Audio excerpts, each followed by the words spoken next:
తప్పుడు ప్రచారం చేయడంలో అమెరికన్ మీడియా ఎక్స్పర్ట్స్ మొన్న గనక విమాన ప్రమాదం జరిగితే కాక్పిట్లో పైలట్ల సంభాషణ బేస్ చేసుకొని ఒక పైలట్కి చేత కాదు అందుకని అతను మూసేశాడు అన్నటువంటి కోణాన్ని ప్రొజెక్ట్ చేశారు. అక్కడ అడుగుతున్నది ఏంటి, నువ్వేమన్నా మూసావంటే నేనేం మూయలేదని చెప్పి కో పైలట్ చెప్తున్నాడు.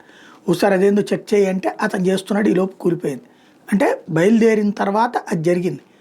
అయినా సరే దాన్ని డైవర్ట్ చేస్తూ అంతర్జాతీయ మీడియా తప్పుడు కథనాలు ప్రొజెక్ట్ చేస్తుంది. ఇప్పుడు అంతర్జాతీయ మీడియా తాజాగా గుజరాత్ పోలీసులకు సంబంధించి ఇల్లీగల్ బంగ్లాదేశీల విషయంలో సీరియస్గా స్పందిస్తోంది.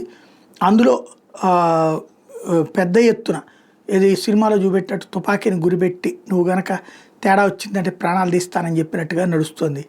తాజాగా చూస్తే ఇండియన్ పోలీసులు ఏదైతే హసన్ షా ఇతను ఈ western India one morning in late April last year అన్నటువంటి ఒక కథనాన్ని ప్రొజెక్ట్ చేసుకొచ్చారు. అందులో ప్రధానంగా ఎలాగ వీళ్ళు వ్యవహరిస్తారు అన్నటువంటి లెక్కల్ని చెప్పుకొచ్చారు.